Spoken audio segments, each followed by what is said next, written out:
Bom, essa é a apresentação do trabalho final de radioastronomia.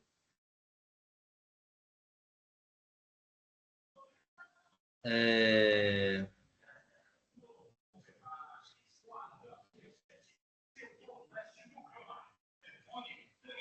Bom, como pode ver, o trabalho é sobre a ionosfera, características e implicações.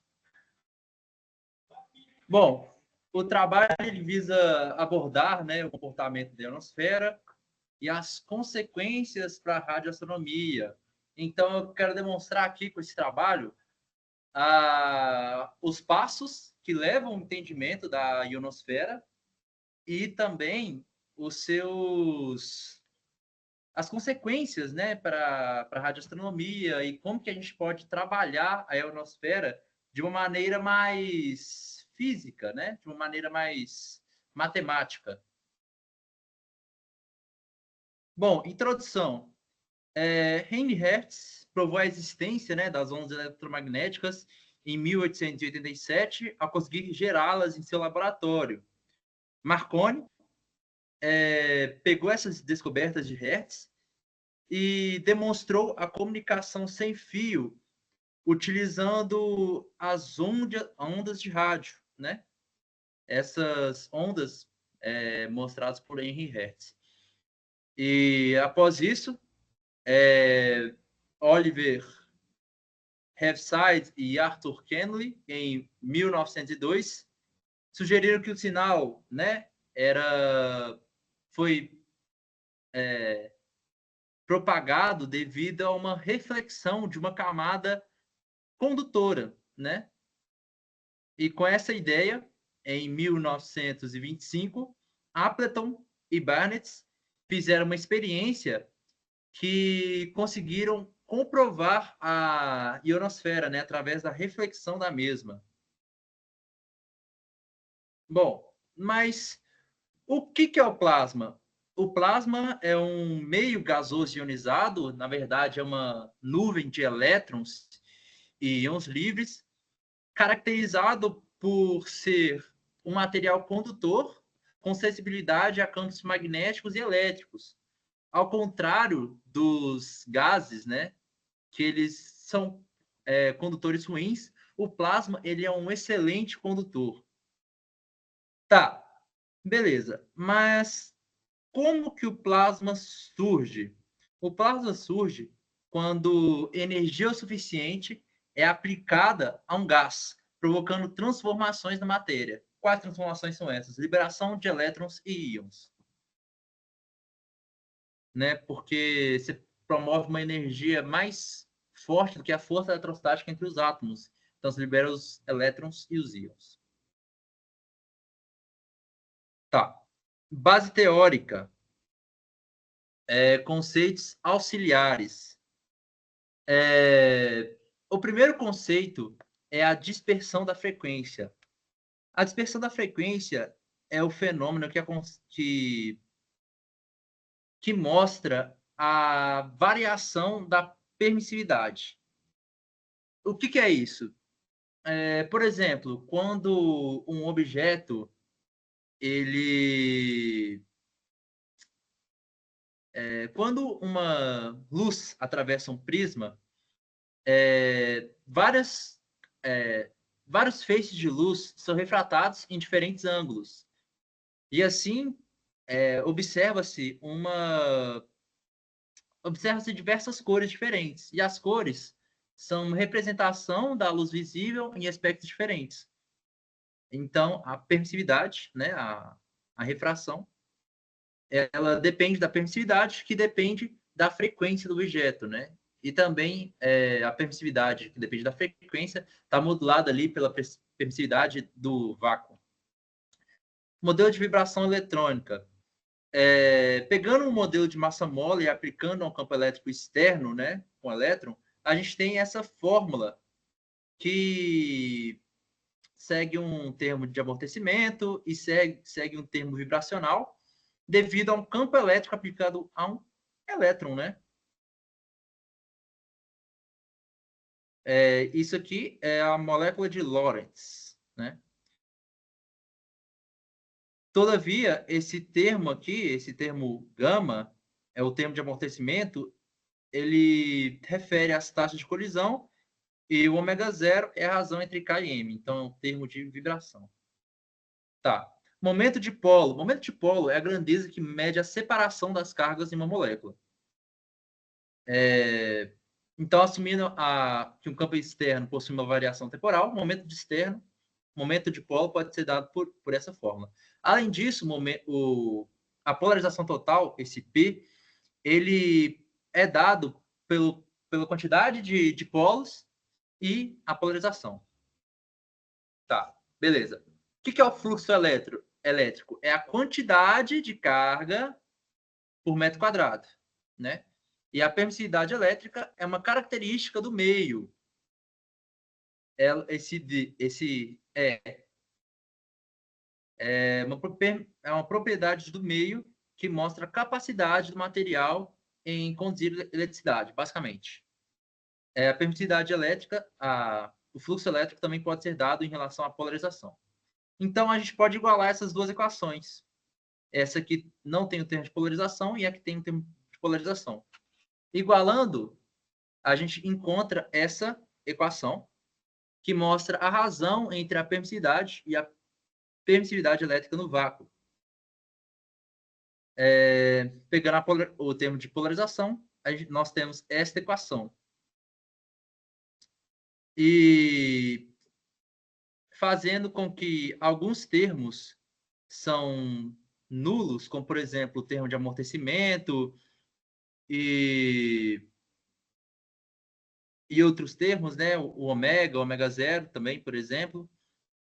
A gente sobra só a permissividade elétrica no vácuo, a massa, a frequência, a quantidade de polos, a quantidade de elétrons e a carga do elétron.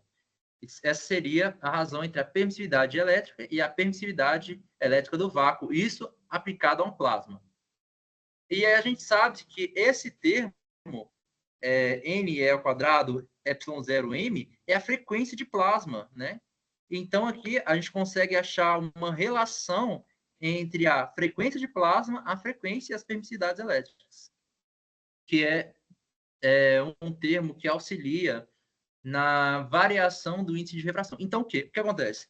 O índice de refração ele é uma variação da permissividade elétrica do meio, e a permissividade elétrica do meio, plasma, é uma variação da frequência de plasma, que é a frequência com que as moléculas do plasma elas tendem a vibrar. Bom, efeitos na ionosfera na propagação de ondas de rádio. São três efeitos principais: a refração, a cintilação e a rotação de Faraday. Bom, o índice de refração, primeiramente. O índice de refração é a variação do ângulo incidente dos meios.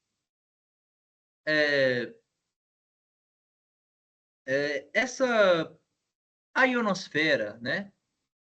Ela é uma camada de gás ionizado. Ela afeta a propagação das ondas eletromagnéticas. E o primeiro modo que ela afeta a propagação é quando a frequência, né? É quando o objeto tem determinada frequência e seguindo essa fórmula aqui, que podemos analisar, para uma frequência de plasma, dado um determinado número de elétrons e carga, nós temos aqui índices de refrações diferentes. Então, a luz ela vai sofrer uma refração, que é uma mudança na trajetória. Isso atrapalha na recepção, porque as antenas elas são posicionadas em determinados locais. Então, na hora de fazer a reflexão, os radioastrônomos, os técnicos, eles têm que verificar com essa refração, né, as ondas que estão chegando, por exemplo, ondas mandadas por satélite, essa variação, né, de acordo com a frequência de plasma, para acertar na hora de fazer a transmissão, por exemplo, de dados. Tá. há três casos principais.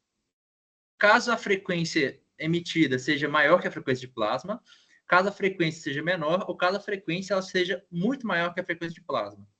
Se ela for maior, a constante dielétrica efetiva, ou seja, a permissividade elétrica sobre a permissividade elétrica do vácuo, é menor que uma unidade. Então, a propagação, o termo de índice, o índice de refração é o número real. Então, a onda ela vai ser refratada, caso a frequência seja maior que a frequência de plasma. Caso a frequência da onda incidente seja menor que a frequência de plasma, a constante dielétrica é negativa. Então, o termo de propagação é imaginário. O que significa um termo de propagação ser imaginário? Significa que a onda decai exponencialmente com a distância. Ou seja, ela vai ser absorvida ou refletida. Ela não vai passar. Então, caso a frequência da onda eletromagnética que está tentando ultrapassar a ionosfera seja menor do que a frequência de plasma, a frequência não vai passar. A ionosfera vai aparecer como um metal sólido. E caso a frequência ela seja muito maior do que a frequência de plasma, a constante dielétrica é praticamente 1. Então, a onda ela vai passar através do plasma sem refratar de forma significativa. Só que pode ter efeitos, outros efeitos, como rotação de Faraday. Bom, cintilação. O que é a cintilação? A ionosfera, como dá para perceber através dessa imagem tirada do livro A Introduction to Radio Astronomy, a ionosfera ela possui bolhas, possui irregularidades defasadas ali em uma distância A, em uma espessura D, né? E aqui tem outros parâmetros que vão ser explicados um pouquinho mais à frente. Tendo essas irregularidades, a onda, quando ela perpassa essas irregularidades, vai provocar, é provocada mudanças na amplitude nessa onda, né? O que significa mudança na amplitude nessa onda? Significa que as frequências elas vão aparecer como pontos cintilantes, né? O que pode atrapalhar a recepção e a transmissão, porque se espera um certo nível de brilho, um certo nível de fluxo de dados. Então, com uma abertura na ionosfera, uma bolha, por exemplo, ou outro efeito na ionosfera, uma espessura maior, vai provocar uma intensidade que não é esperada, fazendo com que pode danificar também alguns satélites, por exemplo, né, com receptores.